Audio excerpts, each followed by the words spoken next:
Hello students, I have come up with a very interesting topic for you today, that is our second chapter, acids, bases and salts.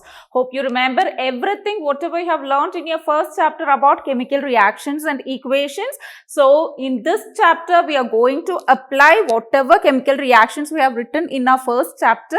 We'll be writing the equations for acids, bases and salts in the second chapter. So let me introduce the chapter. You can see a lot of things here which we have or which we use, which we eat in our daily life, right? So what are the different things you see here are, you can see lemon, tamarind, chocolates. Wow, chocolates. Everybody likes chocolates, right? So, do you think that all these are related to our acids and bases in our daily life? Do you think that these words belongs only to chemistry or chemical reactions? Absolutely no. Actually, even the acids and bases are related to our daily life, whatever we do in our daily life, whatever we eat in our daily life, whatever we come across in our daily life. So, to understand better about it, let me take you to a place which you like the most and where sumptuous food is delivered to you. It is nothing but the kitchen. So, what are the different things that you see in a kitchen? You can see here you have grapes, you have lemon, chocolates, tamarind, orange, bitter gourd, you have curd, coffee and lot more. But now in this chapter we are going to classify these food items into two types, basically based upon their taste. You feel that when you have tamarind or when you have lemon, you feel that it is tangy, right? But when you have mango, you can feel that it is very sweet. Have you ever thought about it? Why does you feel the difference in the taste? Now you will learn what makes the difference, right? So here you can see what is this. You have grapes, lemon. How do you feel when you eat grapes and lemon? You feel a little bit sour, right? There are many people who like sour taste and there are many people who like very sweet taste. So here these examples which can be given here for grapes, lemon, tamarind, orange, all these, and even curd, you can, what you feel, all these seems to be a taste which belongs to sour, right? So the substances which you feel the taste as sour is known as, or you can classify these substances into a classification which is known as acids. So, how will you define an acid? Acids are substances that are sour in taste.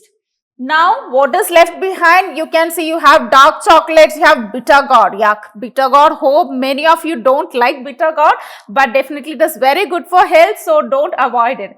And even here you can see coffee seeds or caffeine. You can see that coffee, even many of you don't like coffee because even that has a bitter taste, right?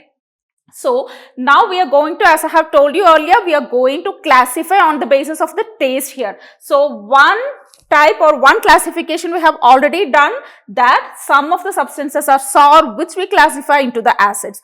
Now we have some substances I have told you, like chocolates, bitter gourd and coffee. You, how does the feel?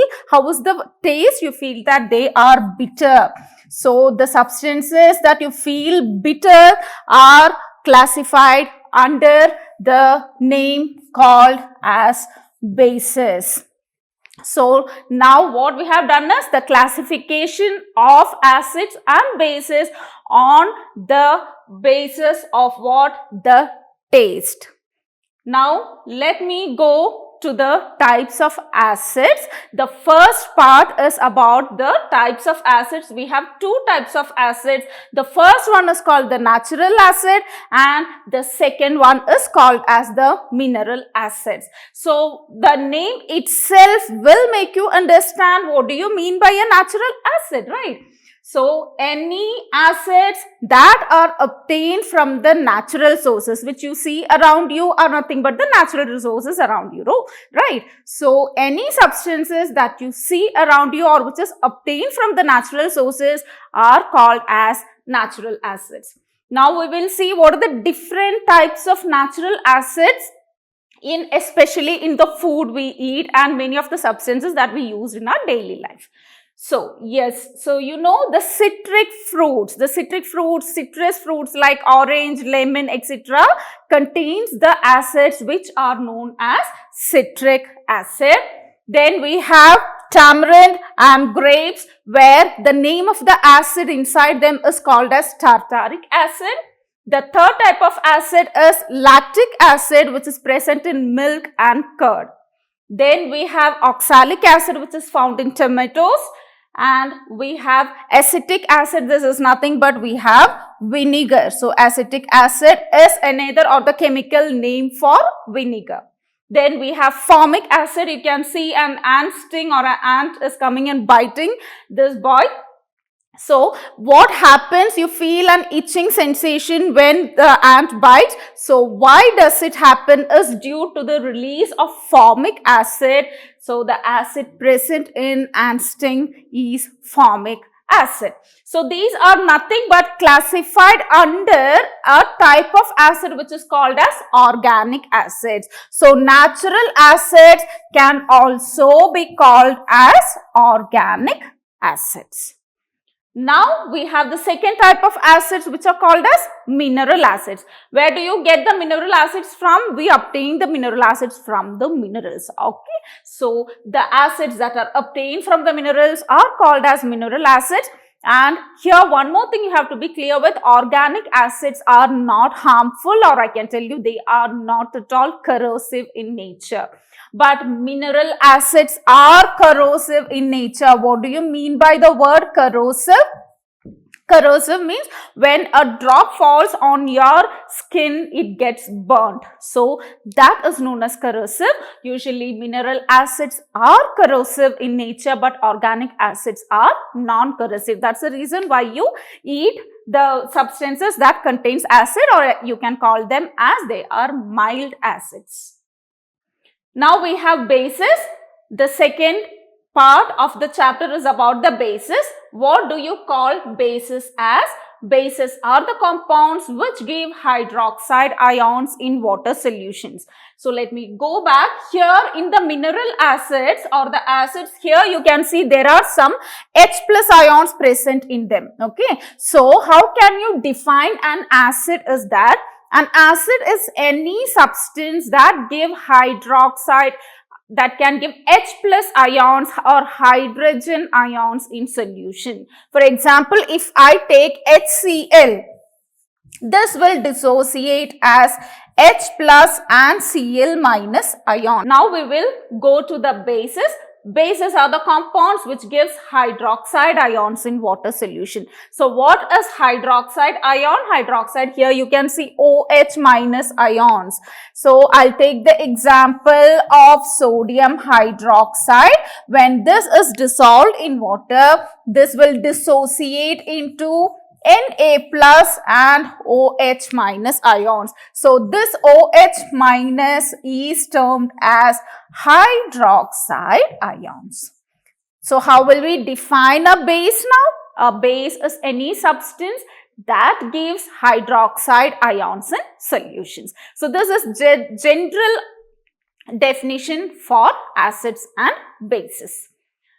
Now we will see what is the characteristic of a base. As I have told you, acids are usually corrosive in nature, especially the mineral acids, and they have a sour taste, right? Now we will see what are the characteristics of a base, and base can also be defined as bases are substances that are usually bitter in taste, where you get the bitter taste exactly when you eat at this part of the tongue, right? So bases are substances that are bitter in taste, and even you can see that certain bases are soapy to touch. Okay, so this is another definition for bases. Bases release hydroxide ions in solutions, and also bases are the substances that are bitter in taste as well as they are soapy to touch. And here you can see few examples for bases where you have soap, detergents and liquid soap all contains what bases? These contains like bases like sodium hydroxide, potassium hydroxide, etc. So now we will see what are the examples for few common bases. Some of the examples are sodium hydroxide. Sodium hydroxide is found in soaps and certain detergents. You find sodium hydroxide. Then we have potassium hydroxide. Potassium hydroxide crystal seems to be like this, and even this is also found in detergents. And we have sodium carbonate. This is called as washing soda. Sodium carbonate is known as washing soda, which we use in our house for like washing the clothes, and even you can see the dhobies using this, and you will get a pretty white color when you use this for washing the clothes. And you have one more called as sodium bicarbonate. This is known as baking soda, which we use in our kitchen. So, sodium bicarbonate is also called as baking soda. Okay, so we have two things, washing soda and baking soda. All these belongs to bases, and these baking soda is actually used in order to remove the acidity. If you feel that you are feeling so acidic in your stomach, even baking soda will help you to neutralize it.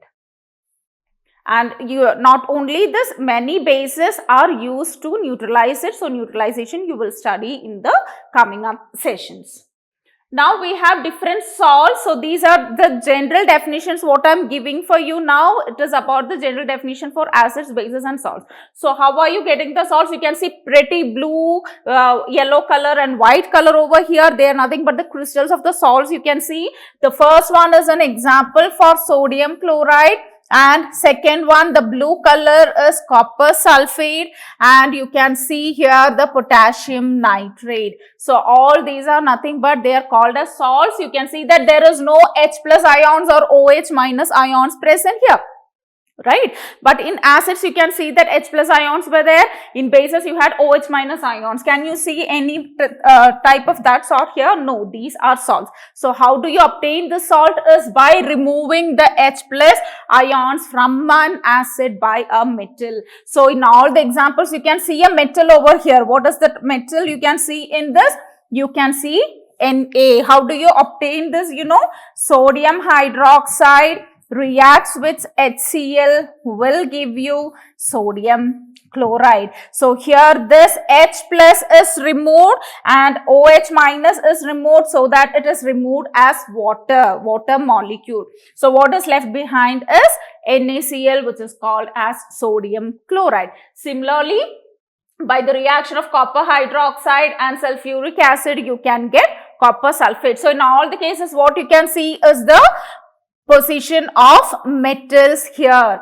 And how do you obtain this metal? Is by the replacement of this hydrogen ions as nothing but water molecules.